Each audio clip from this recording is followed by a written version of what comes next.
a spirit speaking, truth seeking, heart reaching, knowledge leaking, seeds sowing, harvest reaping, man of meager means. I have yet to leave, I'm still breathing. To quit, I have no reason. I mean, I'm asleep, but I be trying to live my dreams. I cannot even act if it's all easy. Either you gon' do it or you don't. Really, it ain't no in between. Baby, you can ask the sun. It's an everyday thing. Consistency in your routine is how you bring reality.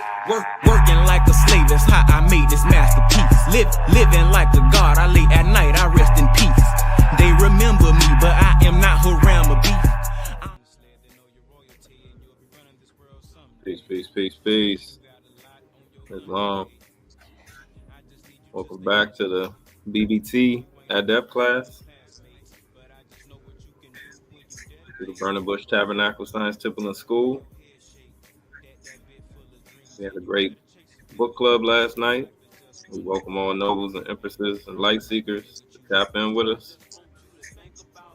We do these Friday, Saturday, Sunday.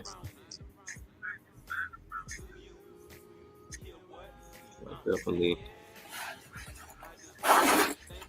welcome all who want to tap into our classes.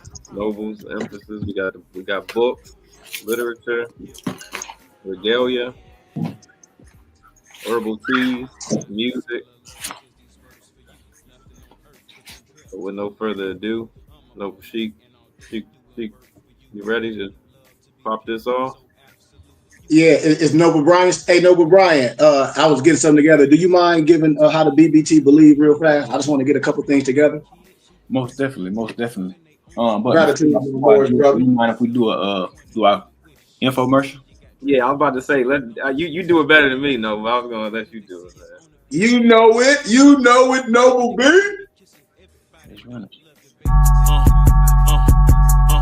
I'm a spirit speaking, truth seeking, heart reaching, knowledge leaking, seeds sowing, harvest reaping, man of meager means. I have yet. mypdfbooks.com. That's books with a Z.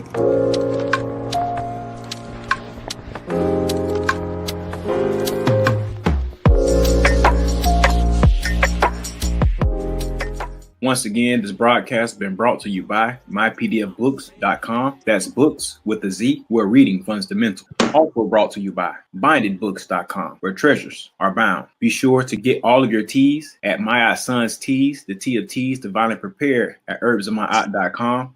Be sure to check out all of those musical stylings by Brian Hicks Spade at bhspademusic.com. For your everyday items and religious regalia, be sure to check out morrishaberdasher.com. And for that everyday especial Morris drip, be sure to check out morsachi.com. And all of these companies are powered by ALO Design Pros. Design your online business strategy today. No such thing as failure, baby. Don't forget. Peace. So far.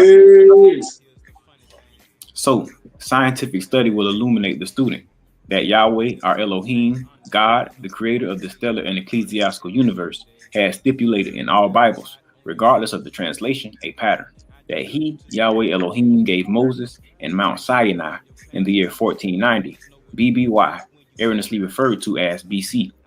It is by a profound knowledge of the construction and operation of this divine pattern of the Mosaic Tabernacle in relationship to every created object in the universe, whether visible or invisible, that will reveal the answer to every question concerning Yahweh Elohim and Yahshua the Messiah, as he really is, and his eternal purpose and plan.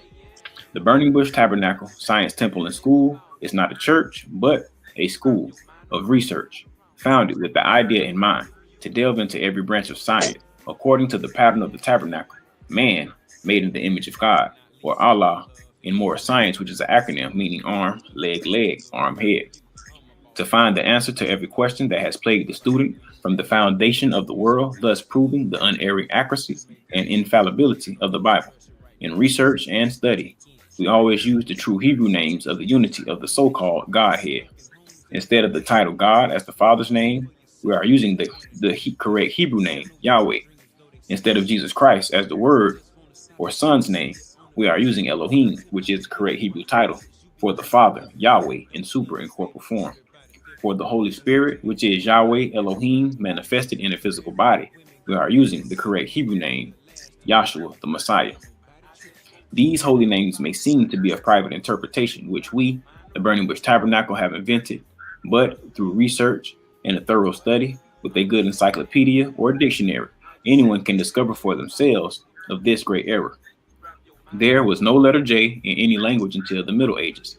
Neither was there ever a letter equivalent to the J in the Hebrew language. Therefore, such names as Jesus or Jehovah are impossible renderings of the true name of the Father and the Son. Here at the BBT, our aims are as follows. 1, to illuminate the student to find and know Yahweh, our Elohim, as he really is and exists. 2, to form a nucleus of universal brotherhood of humanity in Yahshua the Messiah, without distinction of race or nationality, creed, sex, caste, or color. 3, to investigate the unexplained spirit law, or so-called law of nature, and the powers latent in man. 4, to encourage and promote the study of the scriptures, comparative religions, psychology, philosophy, modern, practical, and occult sciences. 5, to remove spookism, superstition, skepticism, and ignorance. 6, to learn, to know, and to understand the operation of Yahweh's eternal purpose through the dispensations and ages. 7, to discern and avoid being deceived by Lucifer, the serpent, the devil, the dragon, or Satan and his demons, operating the mystery of iniquity on earth through the dispensations of time. 8, to earnestly contend for the common salvation and faith, which was once delivered to the sons or the children of Yahweh. 9, to make known that Yahweh from the beginning ordained there is no other name given among men whereby man can be saved, saving the name Yahshua the Messiah. And last but not least, aim 10, to inherit eternal life now in the kingdom of Yahshua the Messiah with the hope of immortal glorification in the new earth state. And with that, I say Islam, amen, and peace, peace, peace, peace, peace, peace, peace, peace, peace. Peace, peace. Peace, peace. How everybody doing, man? Excellent, excellent. How about yourself, Sheik? How you doing? Man, I am doing amazing, man. Want to say peace in everybody's absence, man. We had a nice workout this morning. You know, we always work the body, but much gratitude. But with that being said, man, let's do our Morse American prayer. Allah, the Father of the universe, Father of love, truth, peace, freedom, and justice. Allah is my protector, my guide, my salvation, my night and my day. To His holy prophet, Bbt Ali. Shalom Alaikum. Amen. Hotep, whatever word you want to say, Islam, I'm all with it, man. I understand the language. Peace, peace, peace, peace, peace, peace, peace, peace, peace, peace. Where my eyes at? I'm gonna need my eyes. 1 second, man.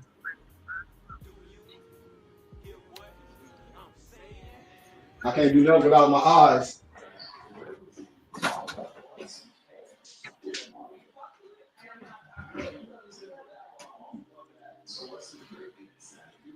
All right. All right. So I want to continue to build on where we were building on yesterday. We had our noble Drayshawn Reynolds to illuminate some history coming from the One World Tartarians. And we were offering that information. I'm going to do a little recap on that a little bit, then go on to some other topics that match along with what we're talking about. But when we talk about not using names with lower vibrations, when I say the name Negro, and when I say we are not Negro, Black, and Color, and African American, all you got to do, watch I'm Not Your Negro by James Baldwin, and just see understanding of the minds when we start to have clear understanding. You know, that's all I'm saying to brothers and sisters. You know, I heard a saying somebody said about misnomer Black people. Listen to what they said. They said misnomer Black people are addicted to disrespect. This was somebody, you hear me? You hear me, Malik? I mean, Moso and Brian? Islam. They go Noble Drayshawn. And I said, why? And I said, because they tell misnomer Black people that they're not wanted somewhere and they fight to get in and spend their money. I said, okay, I hear that, but that's not just this people. I understand when you put the microscope on that type of behavior. I get that. So we talk about that behavior. But in this context, we're talking about not even using those lower vibration words to even have that in your mind state, to even have that in your hippocampus, as Noble Dreshan was showing yesterday in the One World Tartarians. And we're going to be able to, piggyback on that and touch that as we jump around and some other information that we have that goes along with this. Why you should tell people who you are. This has nothing to do with no sovereign citizen mess. We know that ain't how we operate. People can see us and see how we've been operating forever. We know we don't play those goofy games that a lot of these individuals playing out here. We don't do that. So I wanna just speak on a little bit of wisdom when I talk about more science and how a lot of things is old as I'm building up to what we're talking about. Because I want y'all to get things in your head and start researching. So when we talk about other books that's titled in different, how can I say, that's titled different. When I talk about the infinite wisdom, or AKA the second Moorish Akashic record, when I start talking about how the Moorish Quran was gathered, compiled, and divinely prepared, not to replace, but to show a certain people, and I just want to give a little introduction on this because I don't know if nobles have this. I have to check in my files and see if I have this for you for PDF, but I'll double check. But let me give you some little insight on this. Have any of you ever heard of the infinite wisdom, the second Moorish Akashic record? Only through our classes, no. Islam. Okay. And so what is highlighting is the second Akashic record of the revelation of the lost found Moorish nation of the northwest of Mexico is the text presented. It is a critical edition of the 1923 work Infinite Wisdom, published by De Lawrence Publishing of Chicago. This work was later reprinted in 1925. Listen to me. By the Oriental Literature Syndicate of San Francisco. That reprint was revised and given a new introduction to make the text an Egyptian work that made its way to Tibet instead of one composed there. All commentary from the text is included along with notes where 3 texts differ. Since this was the source text of chapter 20 to 44 of the Moorish Circle 7 Quran, or the Holy Quran of the Moorish Science Temple, I have included textual differences for the sections of the text relevant to that sacred text. Why should such a text be analyzed in such a detail? It provides one measured response to the trials and the tribulations of the Great Migration at the start of this century, from former plantations to ghettos of the inner city, for former slaves that were once members of great empires and nations, but have forgotten their language, traditions, and customs. The 1920s saw a mass migration of African Americans from the South to the large cities of the North. The most favorite destination included New York, which was Harlem, when you talk about the Black Hitler of Harlem, Chicago, Detroit, Lansing, Kansas City, Cleveland, Baltimore, we know Maryland, Pittsburgh, of course, Philadelphia, Newark, of course, Washington, D.C., we know D.C. They came here looking for jobs and better standards of living for themselves, their families. All too often they arrive with little earthly possessions and interrupted education and were easily taken in by slumlords and scam artists. We talk about that today. We talk about these today. But some of these were pie in the sky preachers. Remember back then you had Father Divine, Daddy Grace. No disrespect, but I'm just highlighting what we're talking about. Daddy Grace had limos and 7-inch long fingernails. Ask your parents about these characters I'm talking about, Later on included the 49 States movement, the Abyssinians, the Garvey movement, and then, of course, the Moorish Science Temple. I'm just setting the precedent. The Abyssinians were made famous for burning American flags, but we don't do no stupid stuff like that. the Moorish Science Temple, the NAACP, and the Nation of Islam would make sure they were not confused with Grover Washington Cleveland's Chicago-based Abyssinians, also known as the Star Order of Ethiopia. Ask around. Just ask around a little bit. You'll see all this. Out of these conditions, the Prophet Noble Ali was brought, you know, and we know about the history and all that. I don't want to stay into all of that, you know, but I just want to set a precedent of what we're saying and what was brought. And we got to stop letting people always talk about, well, this and that and the other. And I say, well, what about you and what about your family? Let's stop destroying the good that men have done. And even Europeans will tell the good that the Prophet was done for us as a people, to understand who we are, not to disrespect no one, but as a people, you know, this is what I'm saying. As a people, of course, the Prophet in 1913 founded the Canaanite Temple, and they say Dr. Suleiman in New York, you know, Abdul Hamid Solomon. That's what they say. You know, I'm not saying that's a fact because I wasn't there, but why would I diss wisdom and why would I diss brothers with understanding? I'm not here to do that. Over the next 5 years, this group grows until he has run-ins with Master Fard Muhammad, yet not to find the Nation of Islam and the Justice Department for his refusal to allow his followers to serve in the military. But other religious groups don't. That's your religious right. In 1916, he dissolved his partnership with Dr. Solomon, closed the Canaanite Temple, and started the Holy Mobite Temple of the world. This will last for a few years, and he will found the Moorish Divine and National Movement of North America. Temples were set up in Pittsburgh, Detroit, and in August of 1925, he sets up shop in Chicago in the basement of one of his first converts, Edward Meliel. That's what they say. But I don't want to stay too far in that. I want to just highlight a little bit of wisdom where you can trace everything that I'm saying all across the board. You can see certain figures in history that have done things, especially if you talk to European Masons, especially if you talk to Scottish Rite European Masons, they're going to tell the truth. And it's no disrespect. So as I get into the main topic, because it shouldn't be too long, because we're just making some points through history, as today is our Adapt in History class. And if anybody want to add anything as I'm speaking, you're more than welcome. But the other day, my noble Mufti, Minister Drayshawn Reynolds L, was speaking on the One World Tartarians, and he started at a part about destroying the identity of the Blackamoor Tartarians. And now Blackmore is a modern vernacular.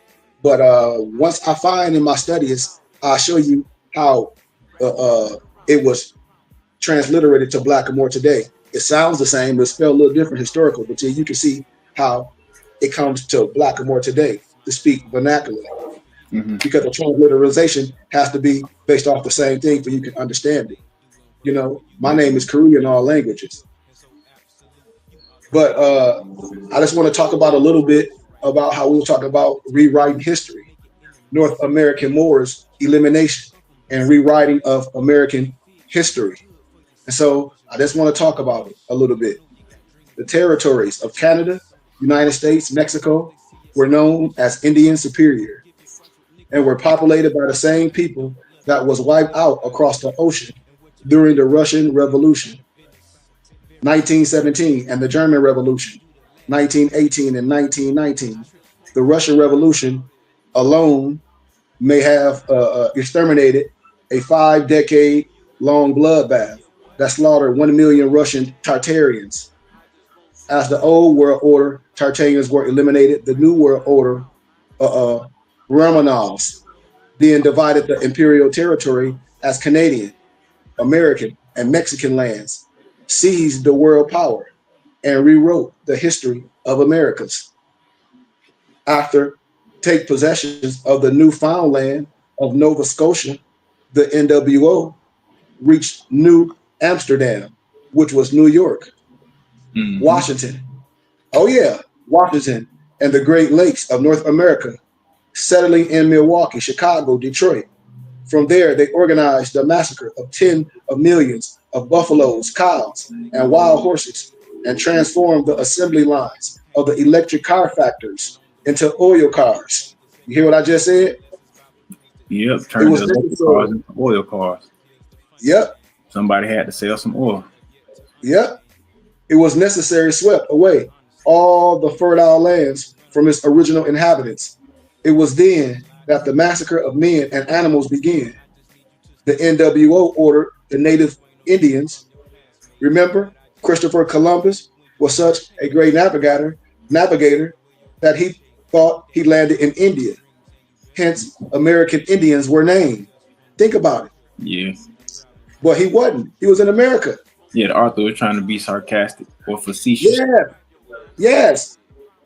To leave their lands and march without water or food for days.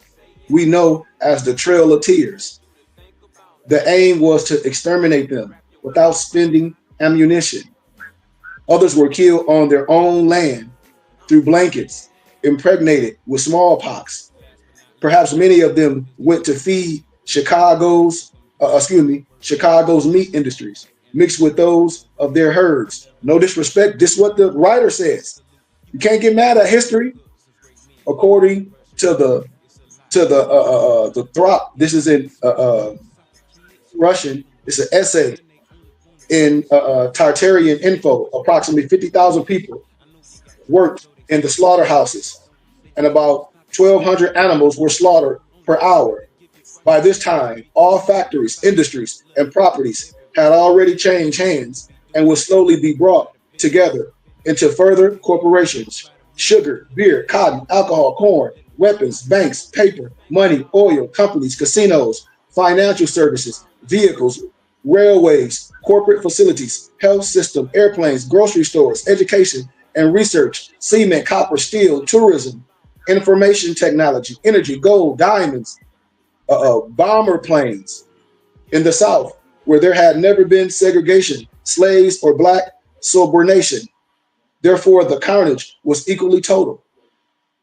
What the official history reports as a reconciliation between the North and the South after the Civil War, it never existed, family. Never existed. The massacre was necessary so that the NWO could take over all the lands and retell the history. That's some cold turkey behind. Oh, yeah.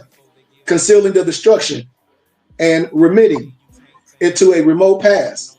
Legends like Mark Twain then would emerge, signing novels that would describe a racism, a non-existence, through the eyes of Tom Sawyer, and beautiful real balloons rise in the adventures of Huckleberry Finn.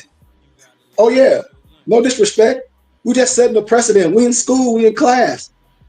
The original Americans, Moors, they were more likely Islamic. Think about this now. Not saying no Islam, but when I show you Sheikh Bamboo Falls, Noble Moso know what I'm talking about. We're talking about the Mordais. We're talking about the Tafawus. We have to tell our story of Islam. We can't let nobody come here, no disrespect, no Arab, no modern Arab, A-R-A, because that's not an ancient Arab. Give Vladimir Dale's dictionary of an Arab. Give Bertrand Thomas' book, The Arab, and the European will tell you exactly what an ancient Arab is. Check. Islam, Arab. Okay. So we're not here being racist or a certain way. We just telling how it is. Speaking matter-factually. That's right. That's right. That's right, Noble. That's all we doing. The original Americans more likely were a fashion of Islamic per se, because Islam was in America and had a big influence on America. When I talk about all the scholars, what do you say? Islam Sheikh, I am Mudit, took my bayat with Sheikh Sufi Ba. Islam. So when I talk about Sheikh Bamboo Falls, the Mordines, I hope people be knowing what I'm talking about. I don't come with disrespect. Even when I talk about the Santeria and when I talk about the Orisha, I have to know what I'm talking about, because a lot of those things are connections. When I talk about the Eligba and the issue, we can't be afraid of our culture. I'm not going to allow that. That's why I say we should be able to do things accordingly, as brothers of understanding. You know, that's all. And a person that's under a certain type of science should understand what type of Islam and what type of auspices that they under when we dealing with the wisdom. I hope brothers know, and it's no disrespect, but Islam was in America and had a big influence on America because you have a total of 565 names, 484 in America, 81 in Canada, of villages, towns, cities, mountains, lakes, rivers, a territory, you know, are etymologically Arab, which were, when I say Arab, I mean A-R-A-P. You know, this is what I mean. You know, Arabic, which were designated by locals long before the arrival of Columbus. Many of these names are in fact the same as names of Islamic places: Mecca in India, Medina in Idaho, Medina in New York, Medina in Hazen in North Dakota, Medina in Ohio, Medina in Tennessee, Medina in Texas, Medina in Arva in Ontario, Muhammad in Illinois, and Mona in Utah are just a few noticeable names at the outset.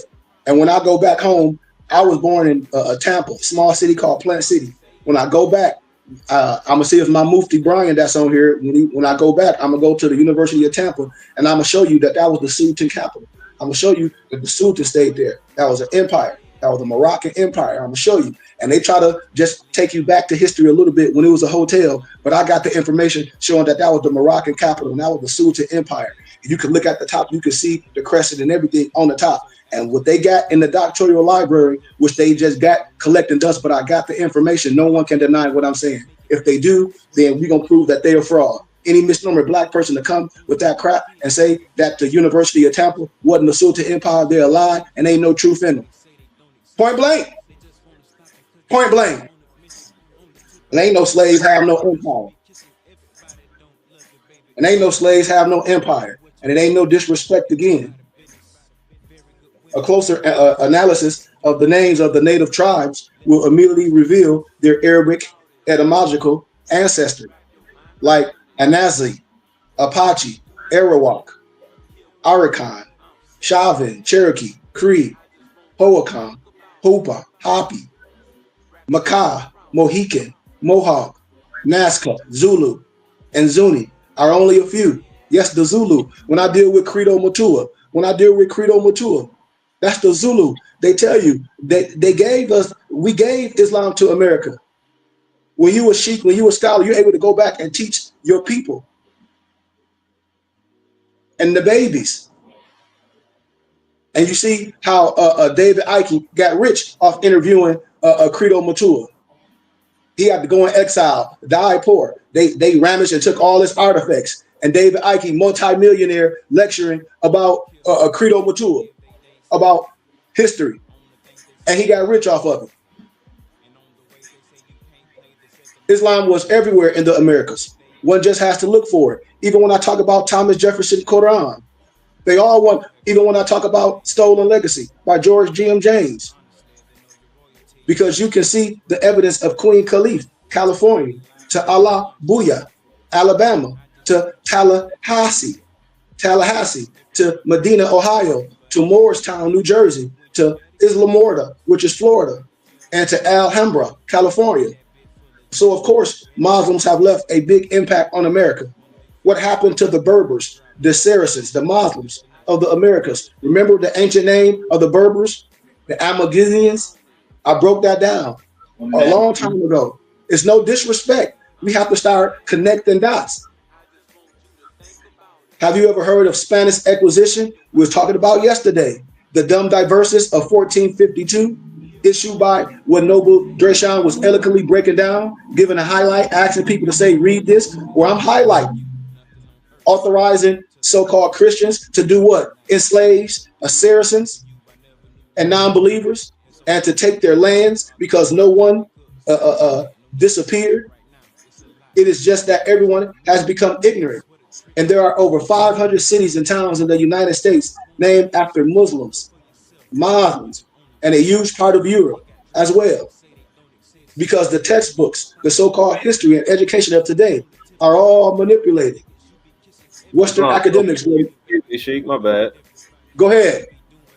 I just wanted to say you was talking about the Spanish Inquisition, and a lot of nobles don't understand about that. I mean, that was when they converted Moors or quote unquote Africans to Christianity. It was either convert or you're dead. You're dead.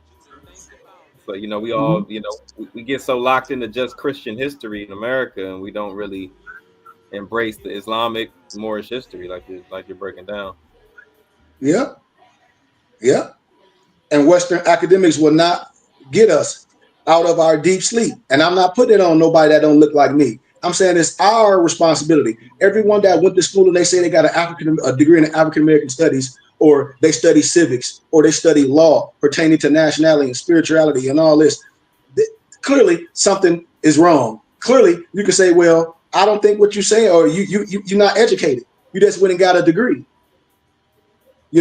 Because Western academics is the institution that we have put, we the people, will put our children in and not to challenge it. I went to the university to show who we were in peer-reviewed scholarly research, and I came out, as a scholar.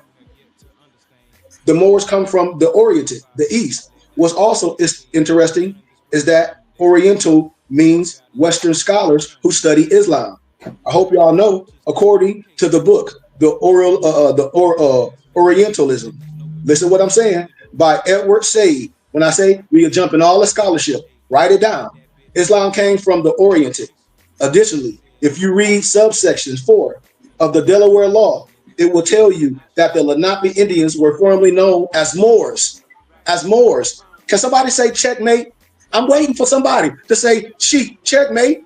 If we was in a Christian church, they'd be throwing money at my feet. We should be proud of who we are. We can't understand who we are, and the law books tell you exactly who you are. When we talk about the SF 181 form pertaining to ethnicity, do you know how to fill a form out? Nope. Well, what are you talking about? If you read subsection 4 of the Delaware law, it will tell you that the Lenape Indians were formerly known as Moors. The Lenape were Delaware Moors originally. However, the word Lenape means we the people. The preamble of the U.S. Constitution, or true people. Fact check me. Lenape also means serpent, dragon, naga, nigga. Research on YouTube where the little European Albion Trinidad young man, no disrespect, and they said, spell the word niggas. And he was like, can you give me the origin of the word? Can you put it in a sentence? Because he wanted to know what he was talking about and get the origin. And once he figured out what he was talking about, he spelled it the right way. Nagas, Nagas, royalty people from a certain continent of the world. Fact check me what I'm saying.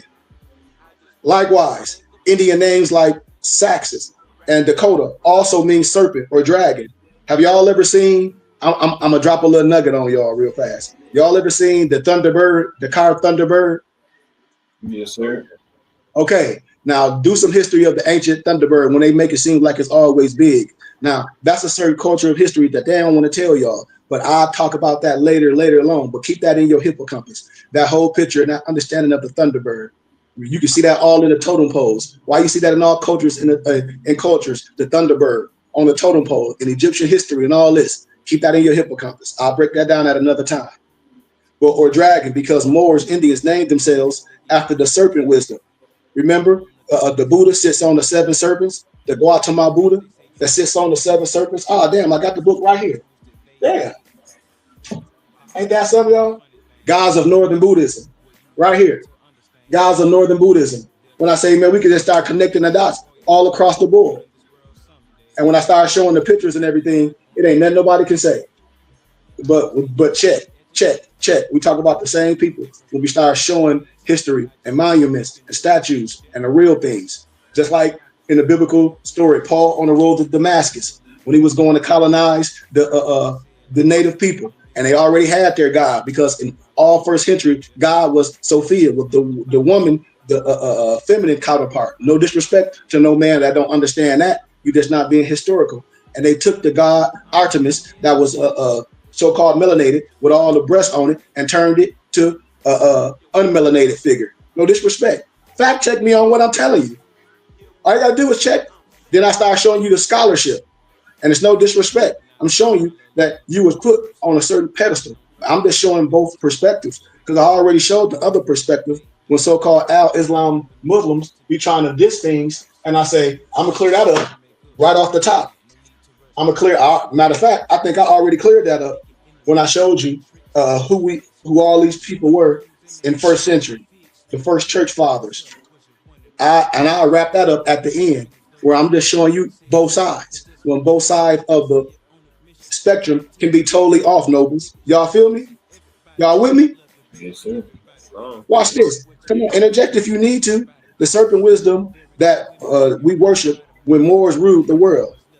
But when does Islam come from? Did it come from Mecca, California? Media, Indiana, Mecca, Indiana, Morocco, Indiana?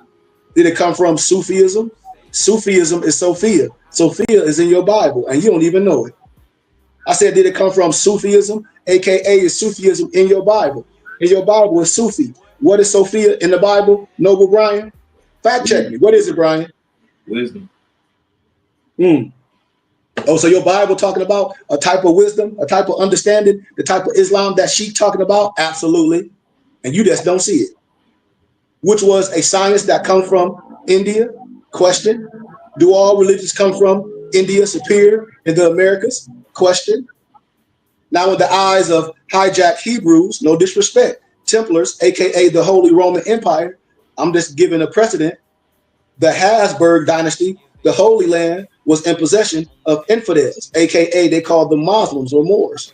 Therefore, they were authorized via what? Remember I was talking about yesterday, the dumb diverses? Research the dumb diverses of 1452. What was that to do? To take Muslim, Jerusalem, the Americas, Granada, away from the Moors, who were Saracens. Also, for more peer-reviewed reference, nobles, and all true light seekers, read the dumb diverses, which authorized the Templars, the Knights of Christ, to conquer Saracens and pagans, take their possessions, and to subject them to perpetual servitude, slavery. So when Paul was going on the road to Damascus, he was going to colonize. Who? The Sibyls. I'm trying to tell you, don't get mad at me. I'll show you this. I can show you how the Catholic Church tried to whitewash the Sibyls in history. Ask any Catholic about the Sibyls and about the style and about what I'm saying. And then I can show you all that history is in the Bible under certain code that you have to see with your eye. And the average person that's not, how can I say it? A light isn't open, you're not going to see it. But to have them doing perpetual servitude, which was slavery, and this papal bull, and none of them were ever rescinded. None of them was ever descended. So when I be saying, brothers, they black and they proud, I say, why? I ask misnumbered black people, how can you say reparations and then Black Lives Matter in the same breath? That's an oxymoron. How can you say that and say, we're going to go to court as black people, we smart, we know the law, and then according to science and law, black is dead, silver mortis, and you don't know Latin. And Latin is not a dead language. You say it's dead because you don't know law. And you think it's dead, but it's no excuse of not knowing the law and knowing the language in the court of law. That's your fault. That's how most people get hung in court.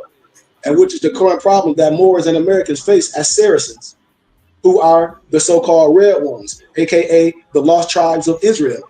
And I can show you in the Book of Mormon. The Book of Mormon tell you this. Anybody, any scholar can tell you this and be like, that man is telling you the truth, because the Book of Mormon is plagiarized from another book called The View of the Hebrews, word for word. No disrespect. And this papal bull was issued against the Moors and Saracens in order to take the Muslims, Jerusalem, away from us, which was Granada.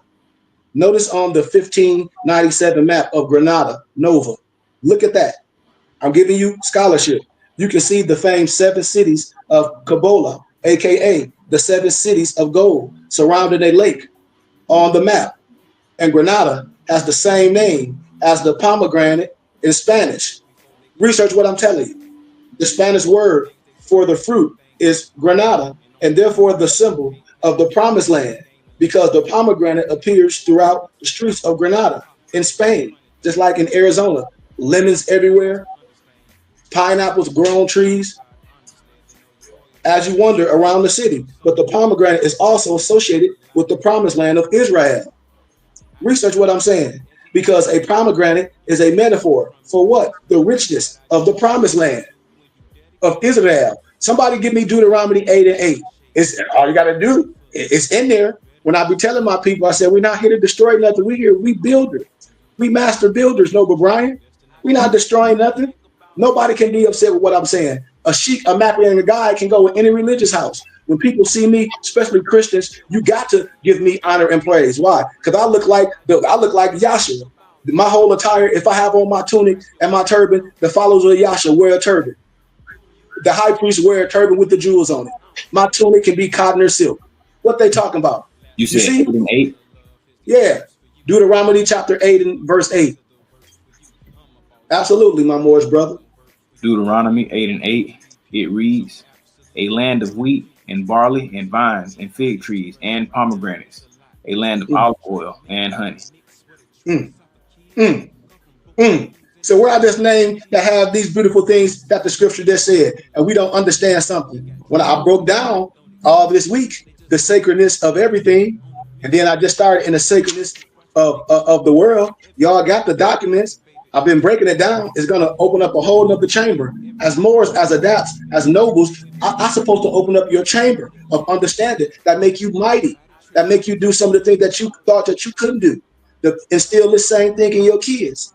To when your woman standing proud, she's wearing her turban and her fans, and your children and all that. That's what it is. This is what we're supposed to do. See our brothers and sisters in the streets with turbans and fans and standing up right, operating right.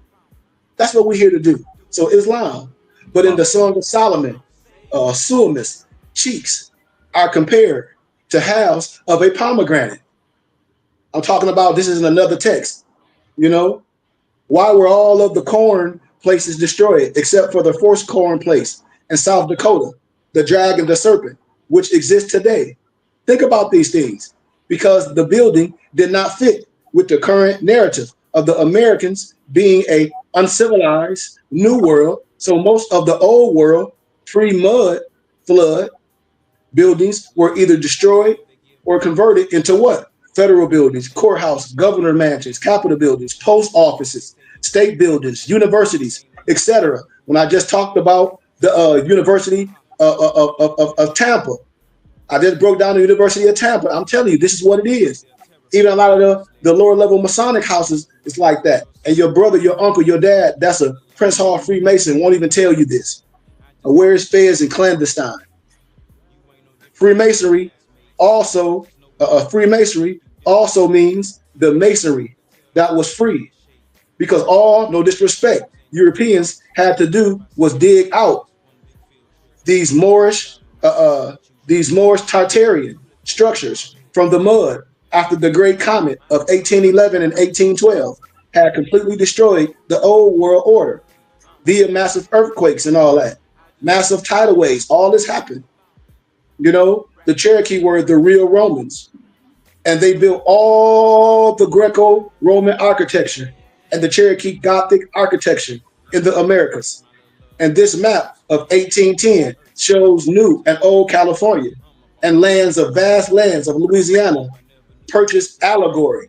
And it's in the book, The One World Tartarians. I don't want to hold it up because I want to keep going, but it's in there. You know?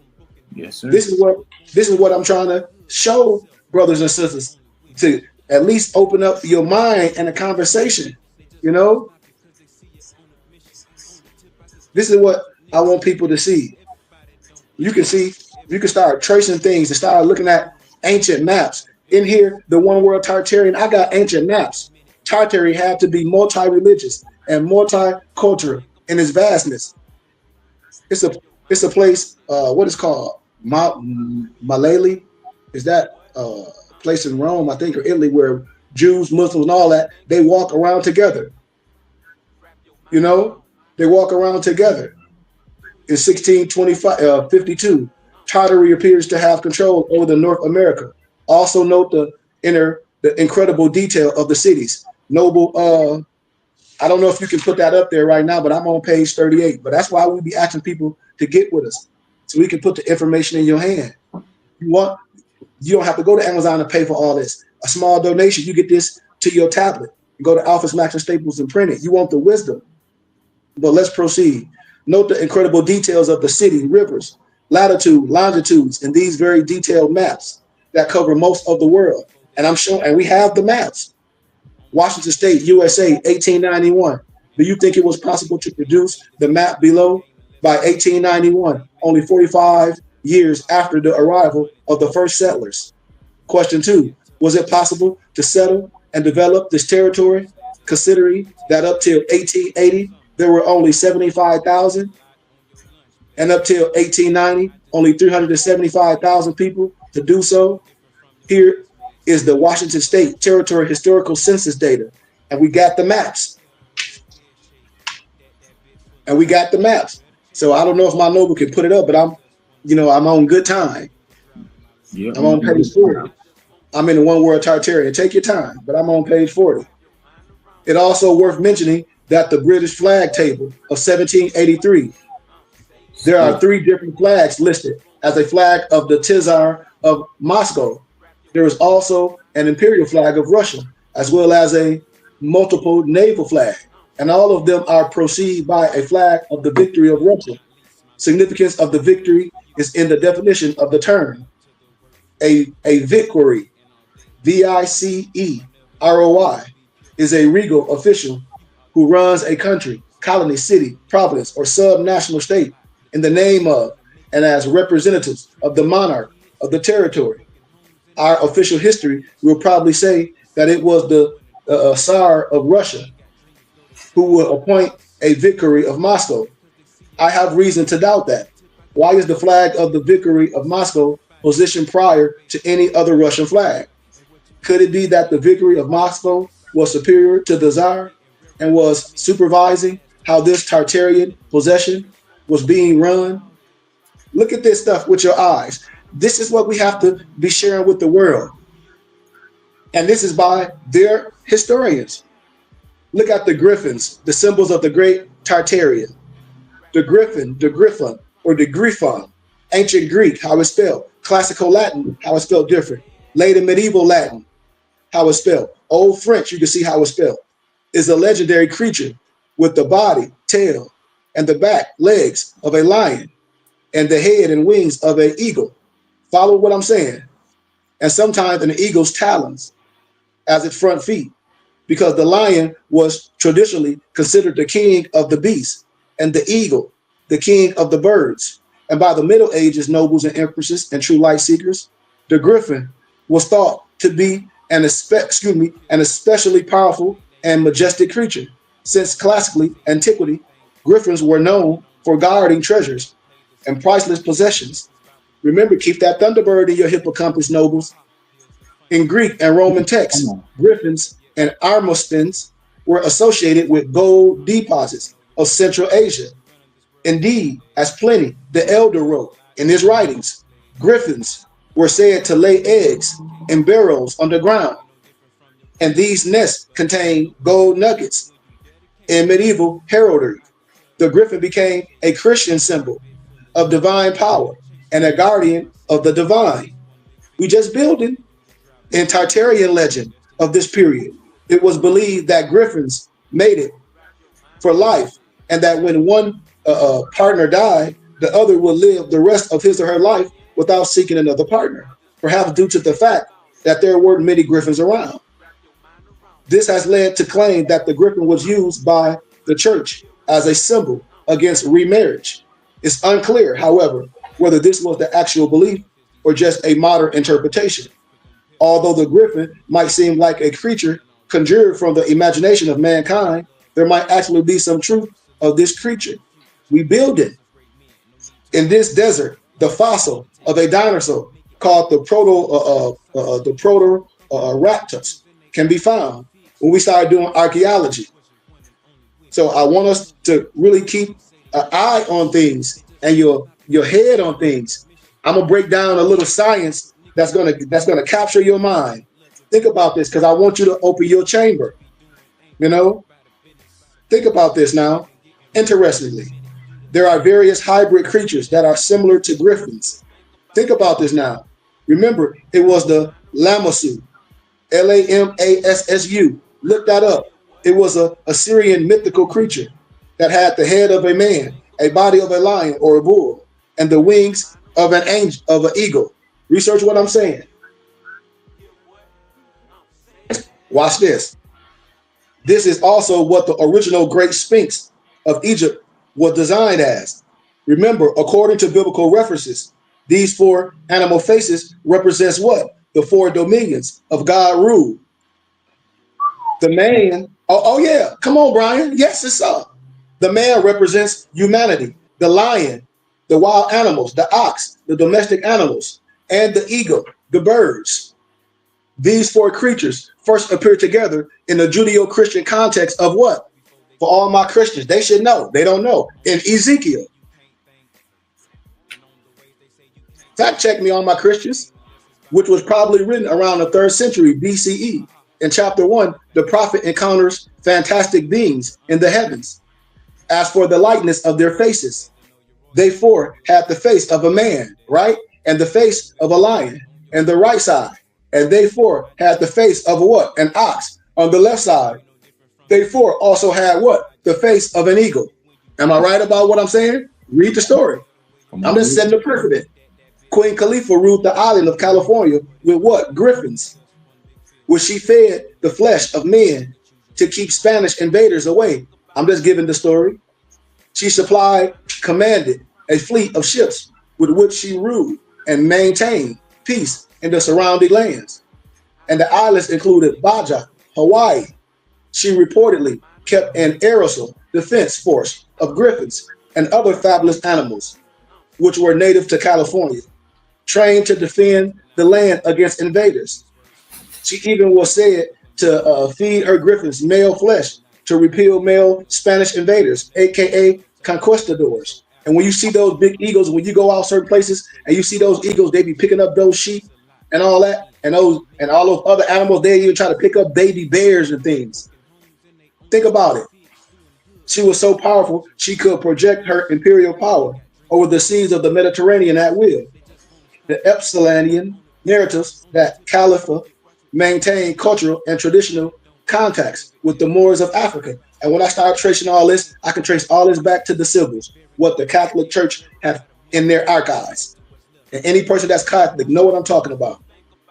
It told of her wars in the Mediterranean seas, in Anatolia, the Byzantine Empire, and in Southern Europe. Watch this allegory, y'all, and then we're gonna go to the next topic, because I know we on good time. The allegories of the Wizard of Oz. Check this out. Most are aware that the first ever color movie made public was The Wizard of Oz, and was full of allegoricals and allegories. The yellow brick road was paved in gold. Watch this, Noble Brian. As the U.S. legal currency was based on gold. Such was the movie The Wizard of Oz, an allegory of the state of affairs we now live in today, an allegory of the unfolding, the new world order that was instituted in America via, when we talk about things like the stock market and the crash, 1929, the bankruptcy, 1933. But the United States government employee title 5 USC 552, question mark in parentheses A, parentheses 2, the Internal Revenue Code, the IRC, and all state tax codes are in harmony with the above definition of individual by reference only. Therefore, a corporation of one is an artificial person constructed by law, not a living, breathing man or woman.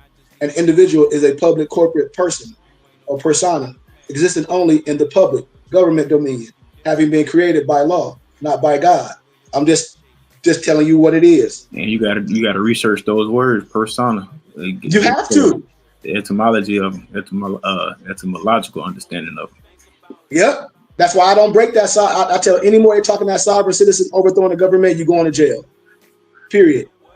The straw man represents the legal straw man, filled with hay and no standing. In 1930, the all capital letter written named straw man, the newly created artificial person that has no brain and speaks and acts for its once upon a time sovereign. You and me. And just because caps don't mean nothing, we already broke that down. I don't want nobody to get caught up. Oh, well, my name in caps. All right, well, I write in lowercase. Is this you? Yep. Get out my face. I mean, point blank. Was created while Americans were confused and distracted by the commotion caused by the introduction of the New World Order, the communistic socialism, It's no disrespect. No disrespect. The scarecrow identified the straw man persona for Dorothy. Some people without brains do an awful lot of talking. When you get on the internet, nobles, and you got all these so-called gurus telling you how they can cancel corporate debt, and they telling you that your Social Security is attached to some millions. Okay, well, you ain't thought about this. If my Social Security number is attached to some millions, smart, retardo, fardo, why yours ain't? Mm-hmm. Why are you telling me about something? Show me You the know, movies. because it's all bullcrap. Of course, I'm not bright about doing things. The setting of this allegory in Kansas, the heartland of America, the geographical center of the United States of America. It came to the twister, the whirling confusion of the Great Depression, the stock market crash, bankruptcy, theft of American gold, that whisked Dorothy and Toto up into the New World Order, an artificial new dimension. Stay in the science, somewhere over the rainbow, above the solid ground of Kansas. And when they landed in Oz, Dorothy commented to her little dog Toto, Toto, I have a feeling we're not in Kansas anymore. Exactly. After the bankruptcy of the United States, Kansas was no longer Kansas anymore. It was now KS, a 2-capital letter federal postal designation. Research what I'm saying. That is part of the federal zone, designated by the zone improvement. You know, y'all know what the zone improvement is, the zip code established by the bankrupt United States in 1933. I'm just saying all the time you can look at the money. And Dorothy and Toto were now in this state. The terms in the state, this state, and the state are deceptively defined for tax jurisdiction purpose as the District of Columbia, aka United States Inc. per se, or the corporate United States. This is just free information. The Tin Man, our taxpayer identification number, the TIN, the Tin Man per se, is a hollow man of tin, a vessel or vehicle, newly created code words for our straw man per se. I'm not telling you what to do. I'm setting the precedent. Don't go out doing no dumb stuff and say, oh, I heard Sheik saying this, this, this. And I'm going to tell you a lot ain't no truth in you. Just as the straw man has no brain, the Tin Man vessel, the vehicle has no heart. Both are artificial. Person, persona, equals mask. One of the definitions of tin found in the Webster's dictionary is counterfeit. The Tin Man represents the mechanical and heartless aspect of commerce and commercial law, just like they say in the mafia, as they throw you overboard, your feet in concrete overshoes. It's nothing personal. It's just business.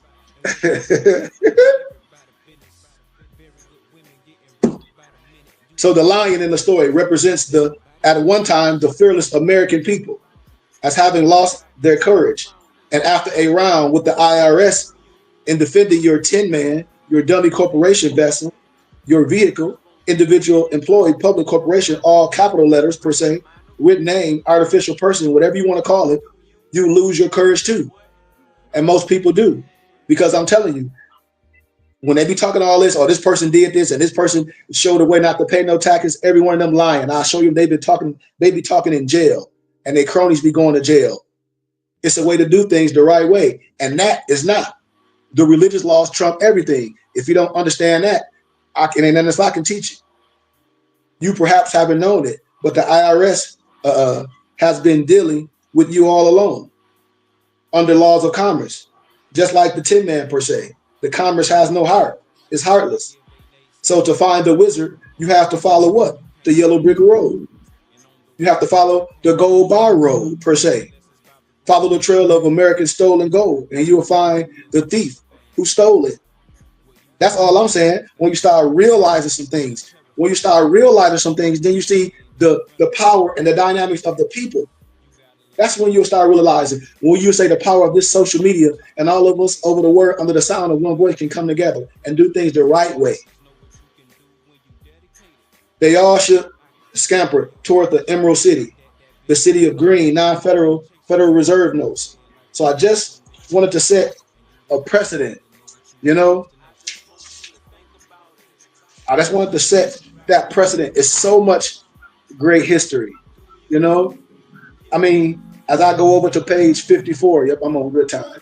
the island of California. I'm on page 54. Yes, sir. Know that on the right hand of the Indies was an island called California, very near to the region of the terrestrial paradise, which was populated by misnomer black women, without there being any men among them.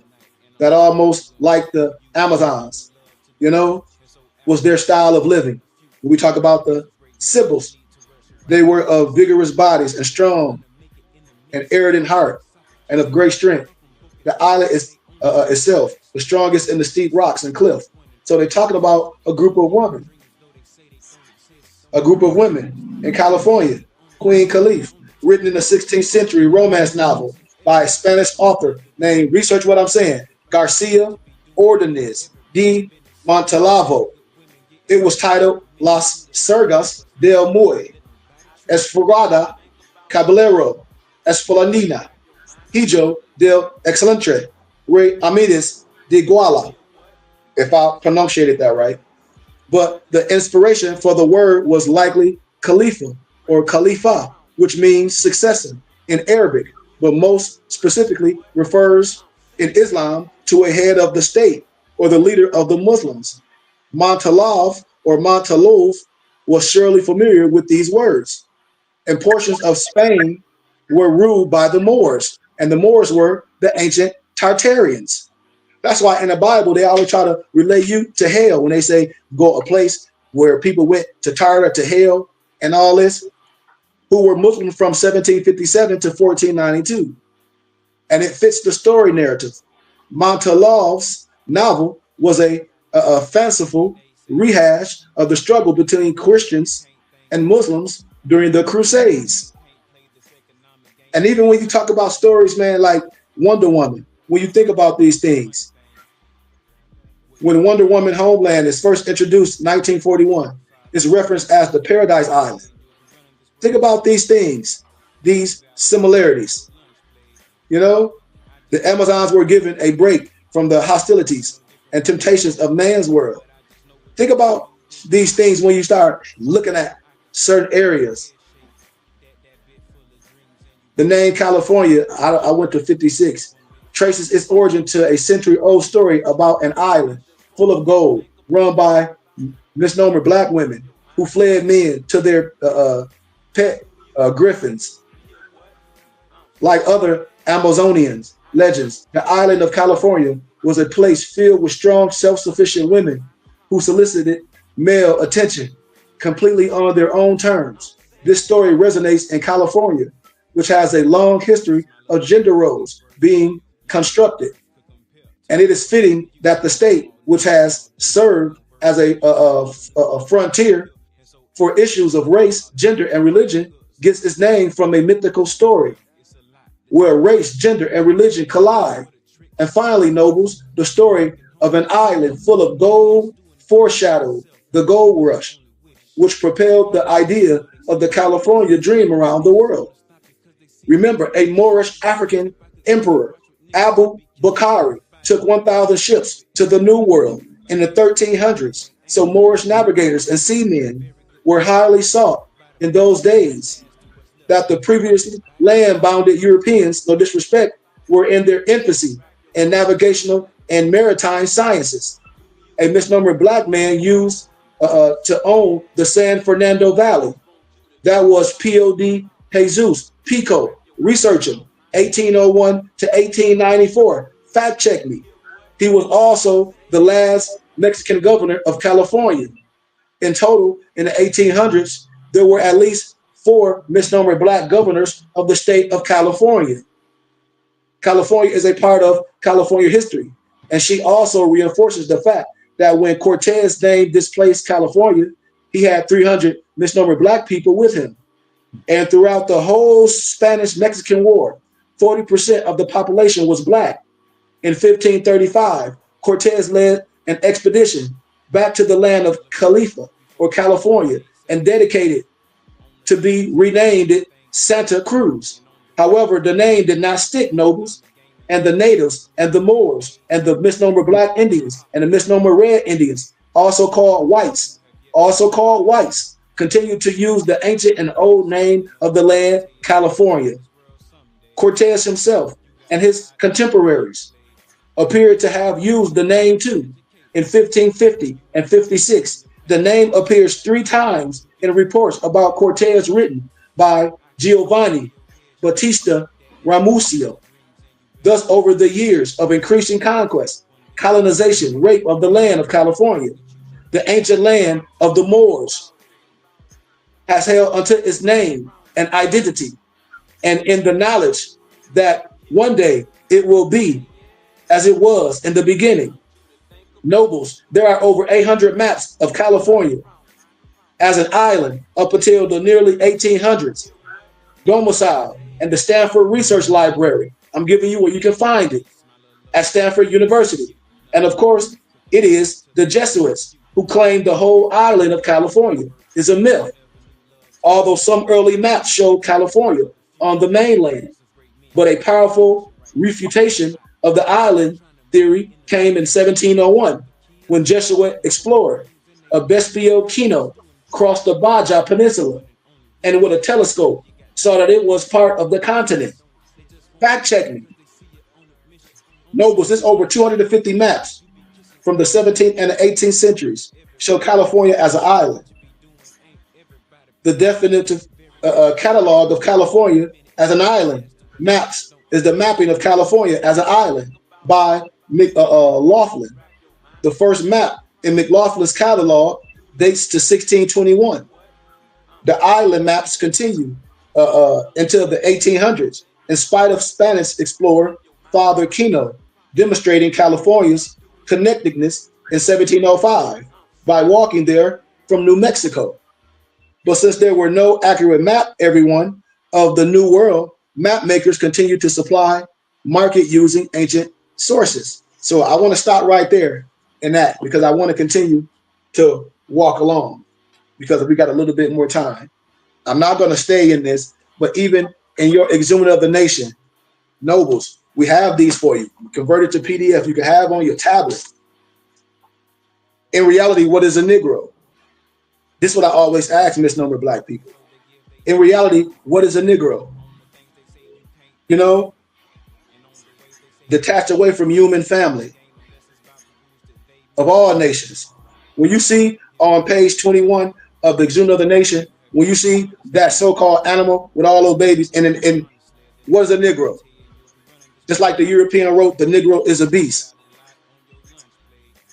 But that picture depicts the mysterious origins and perpetual self-breeding state of the cell-named American Negroes. This brief will reveal exactly how strangely mixed they have been made to appear before the eyes of all recognized nations of Earth. Negroes also certified as Blacks and colored people, the acronym we call NBC, at birth by state wherein they are born or naturalized, are all made exclusively in the United States of America. No Negro, Black, or colored, or African American is going to get no reparations. How has the Negro, while sustaining the physical appearance of Africans, yet has the uncanny adaptability to imitate any nation on earth, still themselves remain nationless? Most Negro, Blacks, and colors do not know why they remain historically detached from every upright nation of the human family. These beastly forms may appear grotesque to most scholars in serious research for the secret origins of the misnomer Negro.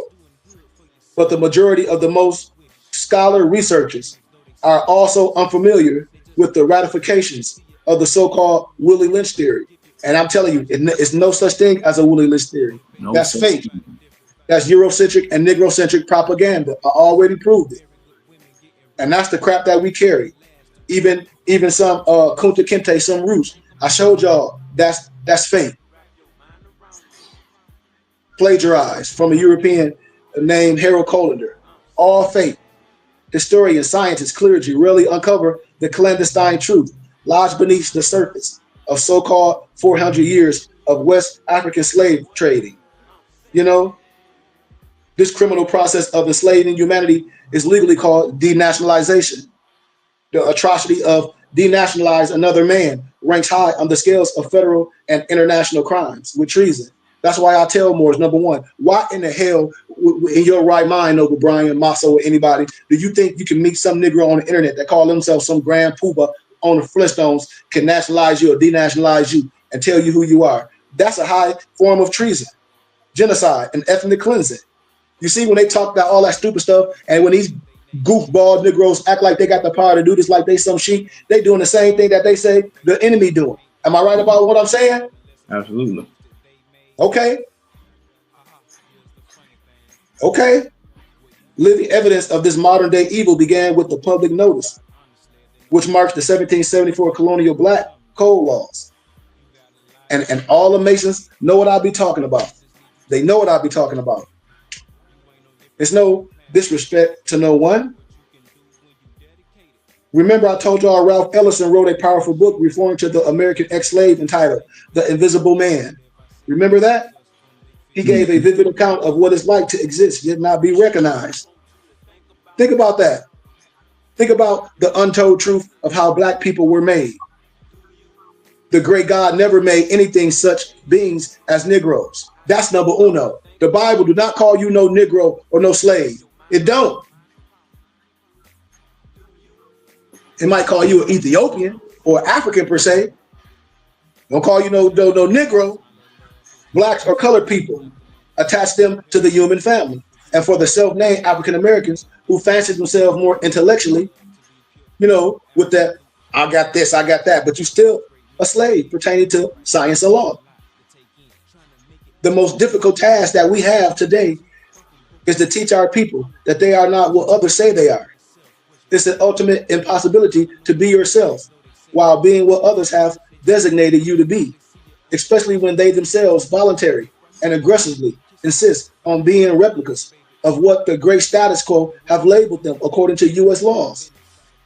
When they talk about color don't matter. Well, if color didn't matter, why didn't we tell the truth? If color didn't matter and all these false images of anyone in history, and I can show you the real thing if color didn't matter. It was the what? The whitewashing of history. Just like in the book of Maccabees say, politically or religiously, he and she cannot be themselves while being something or someone other than themselves. You know, I'm just setting a precedent.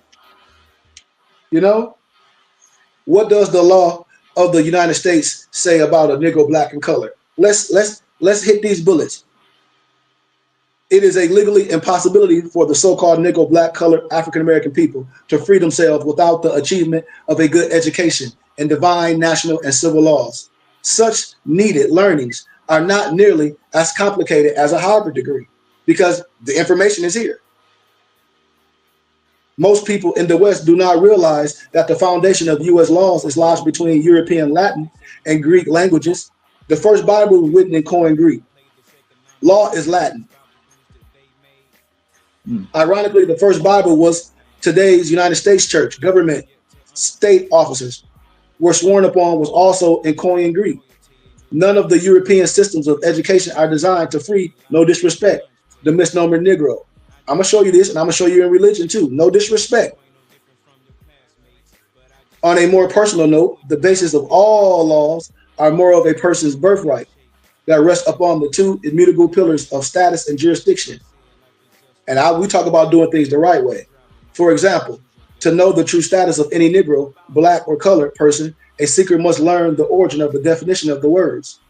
So do not forget these words were the property labels given to slaves by slave owners, then written into the 1779 United Constitution under the classification of the 3/5 clause. And during that time, and at the great Constitution of the USA was written, misnomer Negro, blacks, and colored were those who had been reduced from African nationals to chattel property by the people and for the people. This made the slave term Negro, black, and colored legally branded upon African descents and lawfully enforced by all U.S. courts. And in 1857, the United States Supreme Court, infamous, remember the Dred Scott decision, upheld the original denationalization intent of slave marks, Negro, black, and colored. And later in 1868, the Congressional 14th Amendment, the words all persons born, still meaning commercial property, and incorporating the original 3/5 clause written in the U.S. Constitution, made the newly freed misnomer Negro, black, and colored believe he or she were citizens Truth is there is no one who is able to make any property a citizen, as long as it continues to self-claim the name of property and is still nationalized via ownership of the government per se. Think what I'm saying? Truth is, the definition of the word Negro, black, and color has never been changed in the Webster's or the law dictionaries. Neither any of the three branches of the United States government that have jointly enslaved the nationals of Northwest and Southwest shores of Africa. If I don't know what I'm saying, get the SF 181 form pertaining to ethnicity and then look at it. And it says fill out everything pertaining to you. And then it talked about Africa being aware of white people, this, and that, and the other. And then they got a so-called black land. Think about what I'm saying. And then the SF 180 form, it shows you how to fill that out to bring questions up. Because if anything, black shouldn't be on there. Because according to science and law, black means slaves, and we're not slaves. We have the right to question things. How? By law and facts. We're not Negro, blacks, and color, or African Americans that's synonymous to slaves. We can go to the court of law and prove that Negro, black, and color means slave and rest our case with no rebuttal. I can go to court and say that a Negro that identifies as Negro, black, and color, or African American will never get no reparations, and the only person that's will ever get reparations for a Negro slave is the person that created them. I can guarantee and go and bank everything on it. And if you don't understand that, that's the problem. The problem with getting this message across to those that need to know is the pre-measured Negro mentality will naturally reject its own freedom.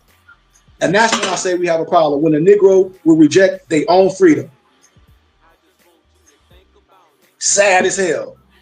It's difficult for such a mind, O'Brien, to comprehend anything which is not first sanctioned by their master or the mental slavery, which we call doubt. In fact, the changing of slave labels every 10 years, if placed to music with a beat, is more acceptable than to search for one's free national name. We always let rappers and entertainers lie to us, talking about some Willie Lynch. Rappers like Talib Kweli and all these rappers talk about some Willie Lynch. These are not educators. That's Eurocentric and Negrocentric propaganda. That's bullcrap. And then we promulgate that and we say, see, we messed up because of Willie Lynch. That's propaganda. And anybody talking about Willie Lynch at the Million Man March, I respect Farrakhan, but that's BS too. The histories of human slavery reflect ruling governments. So I want y'all to have an idea on that. I want y'all to have an idea on these things of how the Baltimore Review Sunday 1992, how it called you different things each month. I want you to look at another document called The Name Negro and Its Evil Origins.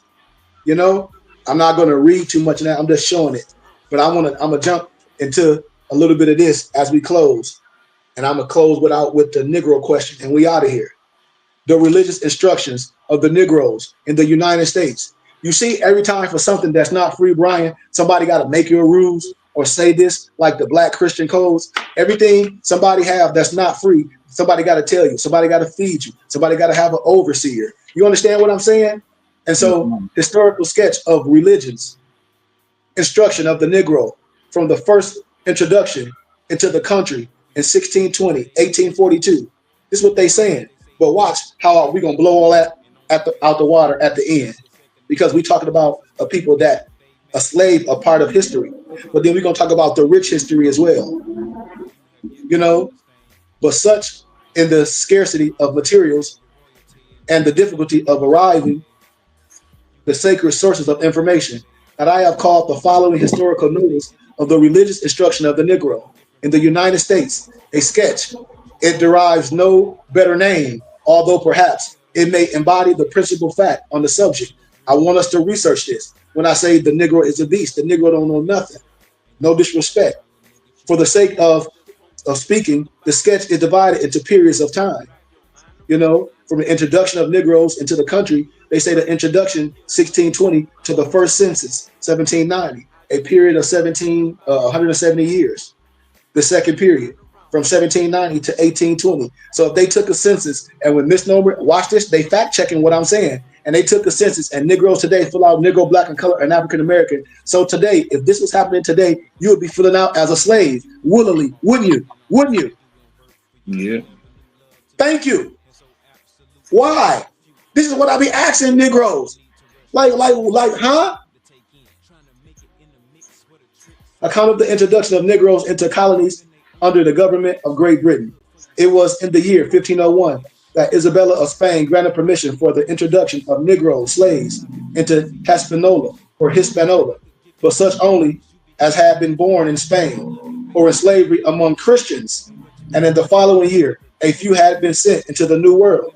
In 1508, the Spaniards opened a direct trade in slaves and imported Negroes into Hispaniola from the Portuguese settlements on the coast of Ghana. Ferdinand V, by royal ordinance, enjoined a direct traffic in the slaves between Ghana and Hispaniola in 1511. Charles V in 1512 and 13. I'm showing y'all all this in history. 1517, Charles V granted a patent to one of his Flishman favorites, containing an exclusive right of importing slaves, 4,000 annually, into Hispaniola, Cuba, Jamaica, Puerto Rico.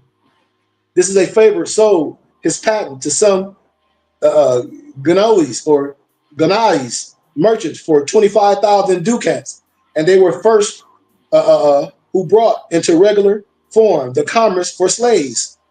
45 years after, man, I can go on and on. The Dutch, in common with other maritime nations of Europe, engaged in the trade, and a man of war of the nation from the coast of Ghana. Man, we can go all along and on in history. Virginia was settled in 1607. In 1671, contained 2,000 Negroes. In 1763, 100,000. It's just showing you all in precedent. I'm showing you a highlight, and it's in the name of Christianity. When we talk about the religious instructions for the Negro, the religious instructions for the Negro. But as we close, nobles, I got to do this because out of all those things in history, you still have a bright history. Because no matter what nobody say, I'm just going to high cap the Negro question, and I'm going to give you some scholarship from first century European writers that should at least be like, damn. That at least should open your mind and be like, damn, why? At least. So the first one off my brain, before I get into the Negro question part 4, I'm going to give you Albert Churchward, signed the symbol of the primordial man. I'm going to give you Gerald Massey, Natural Genesis, and all his books. It's a couple more, but I just want to give those two because I want to hurry up and get out of here because we've been going for a minute. So let me just give a little highlight of this because I want us to hear this. In this piece of science, I just want to shed a little light on the missing link between the two sciences, history and genetics. We have been trained to trust without question what we are taught in the academia, the abolitism of the United States. Now a new science has emerged that has produced results that are in direct conflict with history that is being taught in the classrooms. The science is genetics. By what is this issue? This pebble is the shoe that is pitting genetics against history. The world history that is being taught in the classroom omit the existence of the Black Scots. When I say Black, I'm just talking about the you. The Black Irish, the Black Brits, the Black Italians, the Black French, or the Black Europeans that were sold directly into the American slave plantations. Even when you get Ancient and Modern Britons by David McRitchie, I forgot to talk about him. It's 2 volumes. It's 2 volumes. The history that is being taught in the classroom is direct conflict with the eyewitness, the artifacts, the DNA, the surnames of the misnomer Blacks in America. The great omission has caused the public to view both institutions in a fraudulent and suspect manner. I'm telling you, I'm educated at academia. They have a thing called the reading list and program learning and required learning. And a lot of professors, they have them students read some Willie Lynch stuff to mess their mind up. But I bet you they won't come to me with that crap. What is the solution to this problem? What is the missing link? Okay, the Negro question part 4 is the missing link, everyone. Has the answer to make both sciences come together in a perfect, harmonious marriage. Remember, science the law. Law governs all events. Everything we do, we're here to build. Everything we do, it fits hand in hand. Yes, sir. It's like putting two hands together. Make them clap. Yep. Neither of the two sciences possess the link to bring cohesiveness to their respective fields. The secret lies in the past, in the writings of Professor, and I'm giving you scholarship. Here we go. We're gonna set the precedent, y'all. We this whole little last part about to be drums, about to be boom boom. So if you on here, write it down, inbox me. Professor Boyd Dawkins in the Edict of Oliver Cromwell, in Ancient Artifacts, and in the Essays of Benjamin Franklin. Their scholars, scientists, and historians are confused. Their institutions have failed them. Their money failed them. They have been deceived by the Renaissance, and blindness has been taken hold of them all. The shining of light hurts the eyes, and they find shelter in the darkness. If you have read any of these books, or if you listen to anything that I'm saying, you already know what this is. This is the next episode. So when I tell everybody, put on your seatbelt. So in this science, in chapter 1, the eyewitness period, we talk about the Irish priest, Saint Brendan, the navigator. I'm just showing y'all pictures, and I'm gonna break it down, and then I'm gonna break down what they call themselves. What they call themselves. James Anderson, 1911, The Riddles of Prehistoric Times. You can find this. This little black Welshman, Scot, Celt, settled in France, Gonix of the Canary Island, France, Ireland, Spain, and the British Islands, and all over Europe. Okay, let's deal with the next European scholar of the times, Professor Winchell Alexander, Our Remote Ancestry, 1815-1900, collections of journals. These short black men came from Atlantis. And then I'll show y'all, I got this ancient Masonic book called Atlantis of Latter Days that the European try to call himself El Elyon. That's why I said I don't have a problem with lower level Masons, because they sons of Muslims. I have a problem with my Negro Masons that call themselves some widow son and hide the sign from their brothers and sisters and their family. And then when I destroy their snowman wisdom, they be looking at me like I've done something. I said, come out that shallow grave. That's what I tell even my empresses. Come out that shallow grave. But these short black men came from Atlantis, Northern Africa, and they overran Europe. They were known as Britons. What Britons? As David McRitchie told you, the ancient and modern Britons. These is facts.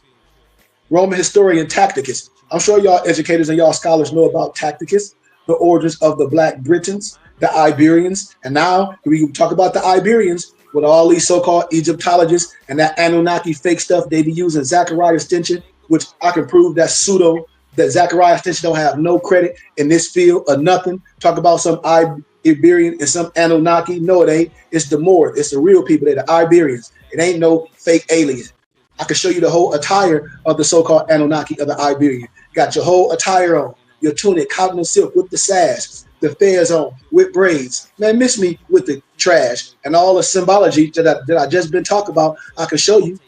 I'll go right back to the Greek restaurant and show you all the stuff that they have on the walls. Roman historian Tacitus, he said, the Iberians are black people with curly hair.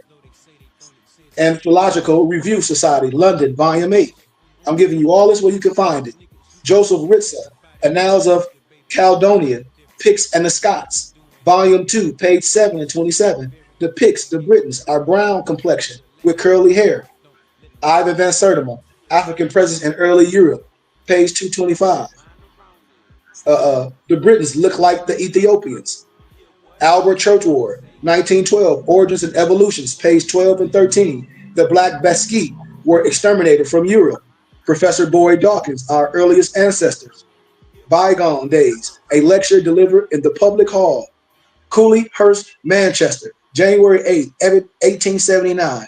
All the scholars, this should be it. The ancient Britons, Irish, Scots are a short black people. Page 103 to 107. They gonna diss they scholars. They'll talk about these scholars, Noble O'Brien, Noble Mosso, in high regards, but they're not gonna tell what they said, what they saw. Huh? Don't make no sense.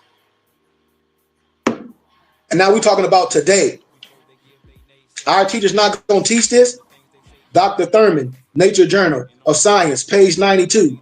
From the evidence at hand, it seems that the Iberian, aka the black men, occupied the whole of Western Europe at one time. Not a part, not a small, not a little bit, Noble Brian, more so. It said the whole of Western Europe at one time. Yep. Yeah, Professor Huxley. Yeah, we almost there. Professor Huxley, 1870, the Iberian race, page 332. The Iberian, the Basque, the black bones have been found all over Europe with his animals. I have inserted the writings of 8 English white historians to show that you're white, and I'm using white because I'm reading what the author said. Brothers who were closer to the epic center didn't have a problem telling the truth about the original inhabitants of Europe. These Welshmen, Britain, Irishmen, Frenchmen, Russian, Germans, Italians, Swedes were in Europe thousands of years before the English arrived in 449 AD. And this will be proven by the writings of Professor Boyd Watkins, professor of geology at Manchester University, London. Watch this, y'all. Professor Boyd Dawkins was invited to speak in public hall in Manchester, London, January 18th, a day before my birthday. Research this for all my truth seekers in 1879. And in his lecture, y'all, he gives a detailed account of the people who originally inhabited Europe. And without blushing, this is what he said. Y'all want me to read what he said? Yes, sir. All right. Here we go. This is what he said. Professor Boyd Watkins, professor of geology, Manchester University, London, 1879. Our remote ancestry, pages 95 to 106. I'm giving it to you so a child can do this. The original people of Britain, France, Spain, England were short black men.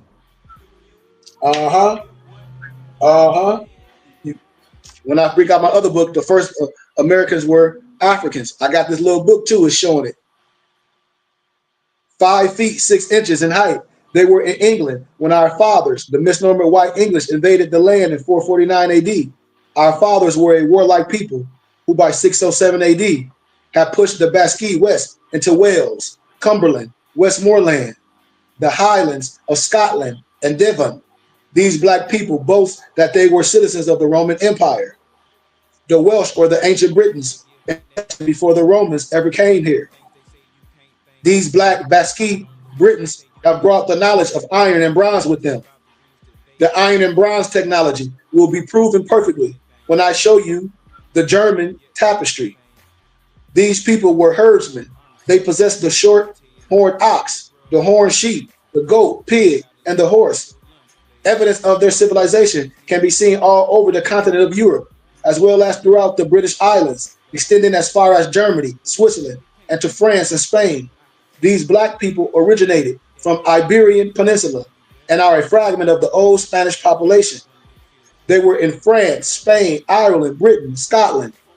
One of the techniques that I like to employ when dealing with my research is to try to get as close to the point of the evidence as I can. In this case, Professor Boyd was right there, and he mentioned seeing the specimen of the black Basque from different parts of Europe and state that if you laid them next to each other, you would not be able to tell one corpse from another. The purpose of this, what I'm saying, is to prove in the beginning that the historians of those times in the 18th nobles and the 19th nobles century had no problem describing the so-called blackness of the early Europeans. Benjamin Franklin, Professor Boyd Dawkins, and Albert Churchward gave us eyewitness accounts of the world order in their generation. Dr. Albert Churchward's eyewitness account give us a grim description of what happened to the black presence in Europe. Now, you know, Albert Churchward wore signed the symbol of the primordial man, showing you that this masonry is your science, the European. And then I showed y'all the other European mason giving credit to Noble Drew Ali. Peter Lambert Wilson. Yes, the Scottish Rite Mason. The good doctor stated that the blacks became extinct. Extinct mean exterminated by the time he gave his lecture in 1912. So when he came and gave his lecture in 1912, Dr. Albert Churchward, he said that the Royal Society of London, they was extinct. It is of extreme importance that we begin this discussion with the eyewitness accounts of the English historians concerning the old world order. Remember the old world, and then remember yesterday, Drayshawn was talking about the new world order. I hope we caught this. Has become obvious to me in my research and to any scholar that the ancient medieval and early 20th century historians were describing the old world order in their respective generations. And these historians described a world in which blacks were in power all over the earth. And from this vantage point, we shall spring forth in the future to see the secrets of the past. So I want to stop right there because, like I said, I showed y'all all the pictures of. Oh, I like to let me end with this because this let me end with this. Come on with it. I told people when people get caught up in spookism and Eurocentric propaganda, it's going to always be Negroes making things up. You're going to see women and men on TikTok talk about, and the King James this, and the King James gay, this, and that, and the other, talk about some European King James, but not dealing with first century. Here goes the king, the Scottish king of England. Here you go right here. Let me, for all those ones talking, for don't know what they be talking about, and just like to say stuff, here you go right here. Here you go right there. That's him. That's him. That's him right there. So let me break this down. The image is in a New College Library in Edinburgh, UK.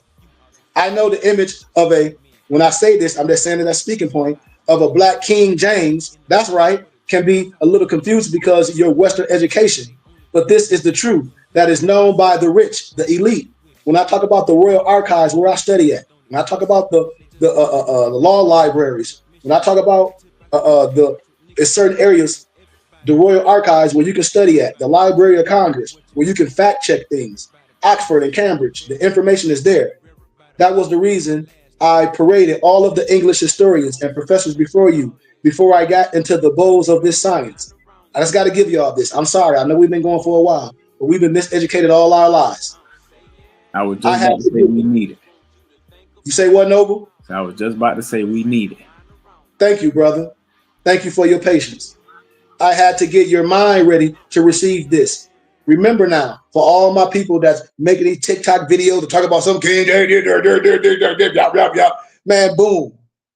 King James came from a long line of black Scottish stewards, kings, 343 years of rulership in Scotland.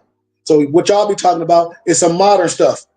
The Stuarts not only ruled in Scotland, they ruled France, Spain, Ireland, England, Britain, Wales. King James was able to rule all of these lands because of all of these people were under the Iberian, the black descendant. That's why all these European Masons, like Zachariah Stinson, when they talk about some Anunnaki, they want to make everything pertaining to you some alien and draw off the breadcrumbs. I'm telling you, I bet you if they was in the flesh, they won't say nothing because I know they all 32 and 33 degree snowman Masons. I know this, and I got their science. I'm not disrespecting no one.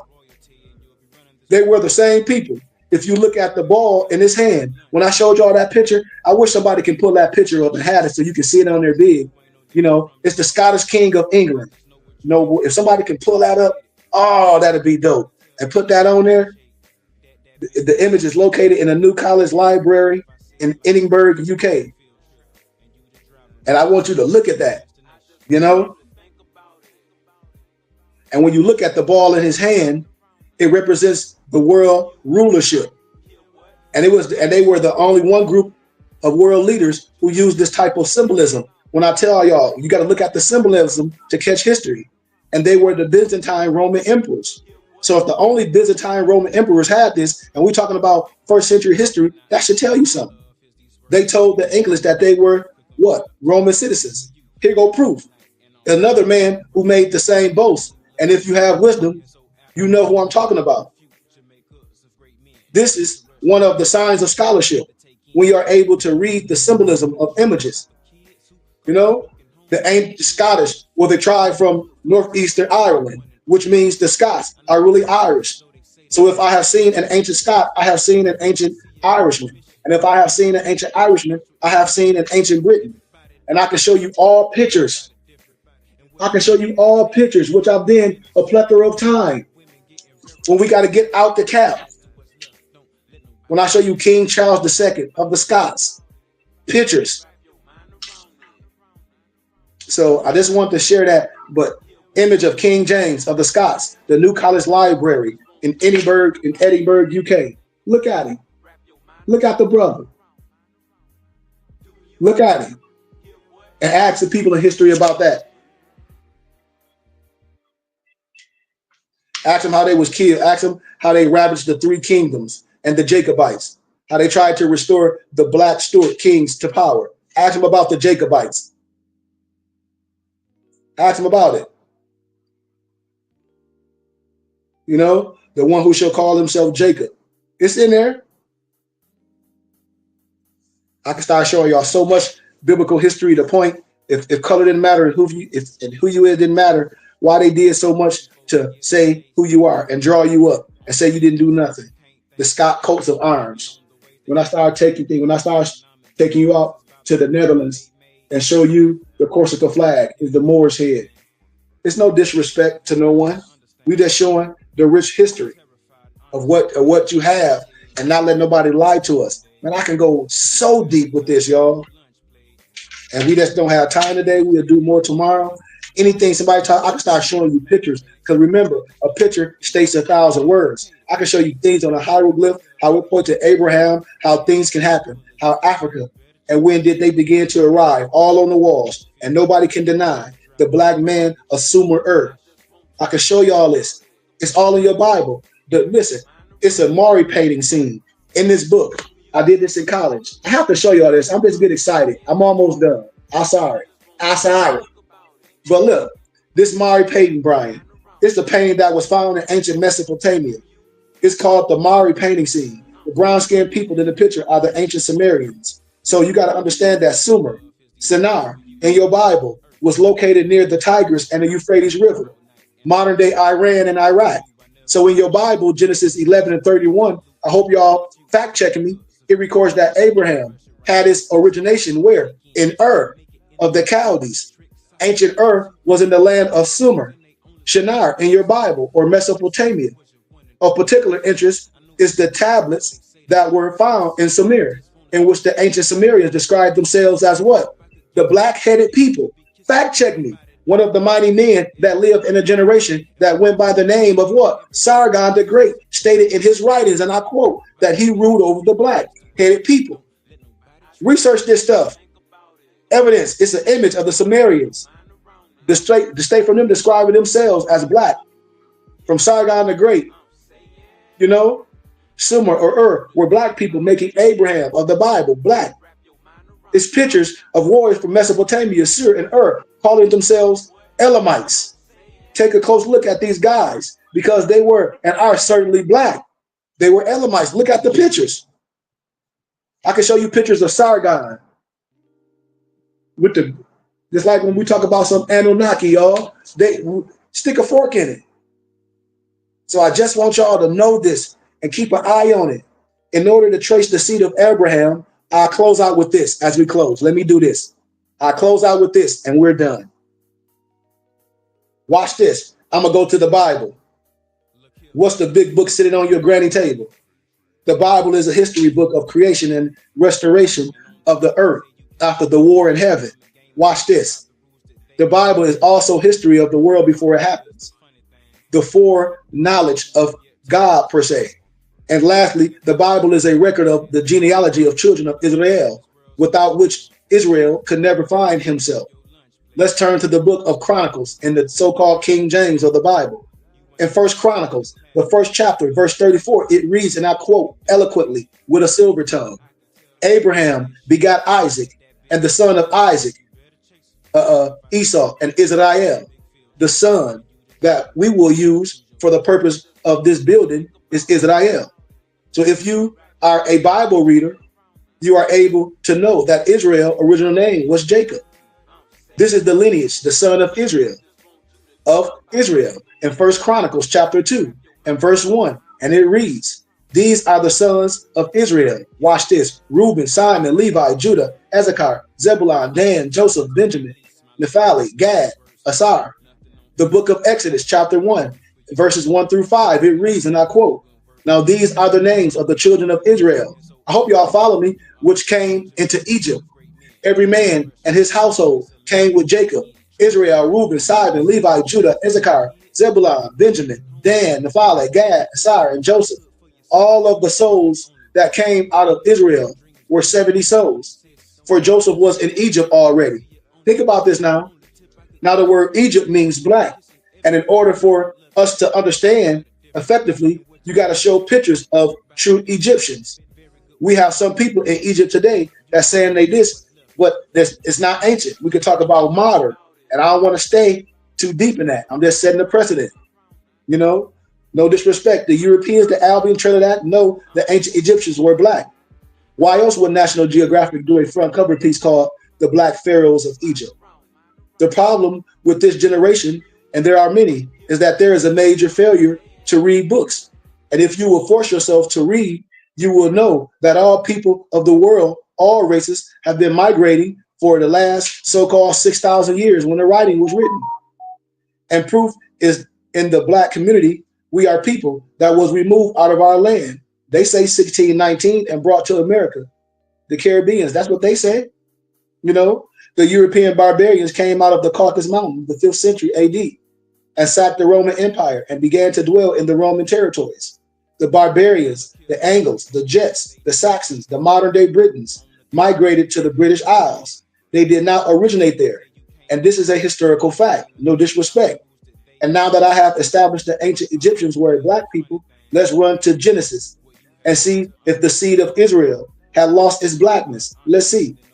Because if Daniel's prophecy right, the so-called Messiah gonna leave one way, gonna come back the same way.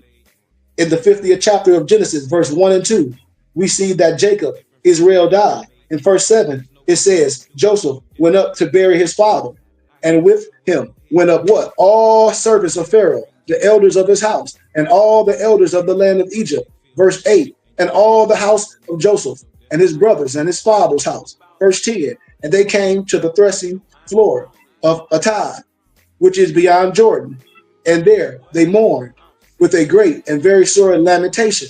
Verse 11, and when the inhabitants of the land, the Canaanites, saw the mourning in the floor of Atad, they said, this is a grievous mourning to the Egyptians. What is the point? What I'm saying? The Canaanites could not tell the difference between the black Egyptians and the black Israelites. Why? Because they both had black skin.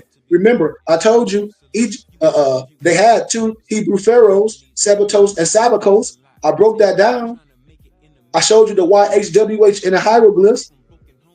Do you need further proof? It's coins found in Cairo Museum with the image of Joseph on it that was depicted as a black man. You can find all this. So I just wanted to stop right there. Any questions, nobles? Any questions? No, sir. Everything was eloquently explained, made clear to a crystal standard. You know, just gratitude once again. I can show y'all a picture of when they be talking about the Anunnaki, and when you see the picture of the Iberians, it's only picture. I mean, it's only this is all they talk about. This the Iberian. This when you see the so-called picture of Anunnaki, with Zachariah Stench be acting like some aliens. This is what you're going to be looking at.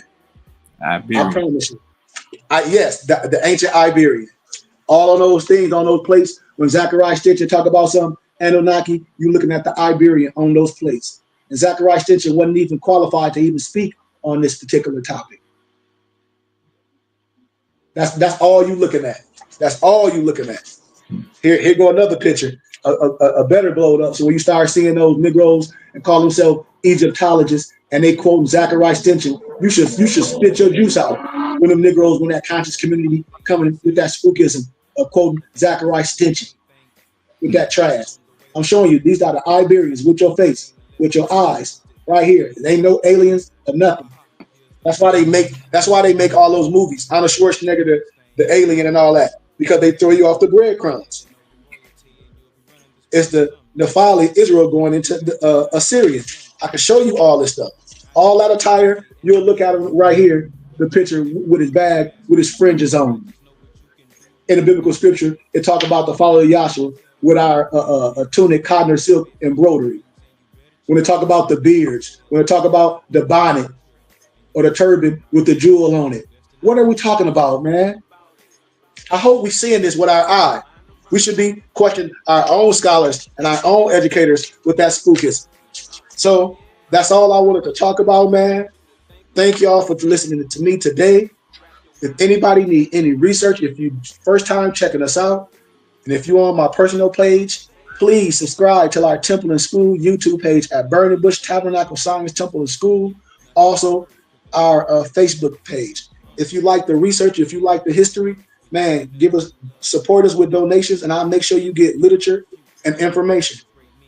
Please come to class, learn, hit me up. Let's ask some questions and let's do some right things. With that, I say Islam, man. Peace, peace, peace, peace, peace. Peace, peace, peace, peace, peace. So we'll have our Moorish American prayer. Allah, Father of the universe, Father of love, truth, peace, freedom, and justice. Allah is our protector, our guide, and our salvation by night and by day. It was Holy Prophet Noble Drew Ali, Shalom Alakim, Ayah Ash'ayah, Hotep, Islam, Amen. Peace, peace, peace, peace, peace, peace, peace. And now for our talisman benediction. May the benediction of Allah be upon thee and thine always, as thou shouldst strive to be a credit to Allah. Make haste to bestow thy acts of love upon thy brethren, and do the best to shun thine evil ones. Remember to take suckle of the breast of knowledge, wisdom, fortitude, charity, love, and all standing, that you might nourish the souls of men. Let truth be the shield in the manifest battles of falsehood. Know that Moors need not to pick the locks to the gates of paradise by means of petty or criminal theft. For behold, the key to salvation already rests within thine own hands. And yes, even though a portion of our nature is weakness, instability, and inconsistency, there is still a greater part of our nature that is divine. May Allah protect thee, guide thee, preserve thee, lengthen thy age, and give thee everlasting peace. Islam, Amen. Peace, peace, peace, peace, peace, peace. Peace, peace, peace, peace, peace. Ya Muhammad. El Rahman, El Rahim. Ya Muhammad. Ya Muhammad. Yes, sir. Islam. Islam. I'm a spirit speaking, truth seeking, heart reaching, knowledge leaking, seeds sowing, harvest reaping, man of meager means. I have yet to leave, I'm still breathing. To quit, I have no reason. I mean, I'm asleep, but I be trying to live my dream. I cannot even act if it's all easy. Either you gon' do it or you don't really. It ain't no in between. Baby, you can ask the sun, it's an everyday thing. Consistency in your routine is how you bring reality. Working like a slave, that's how I made this masterpiece. Living like a god, I lay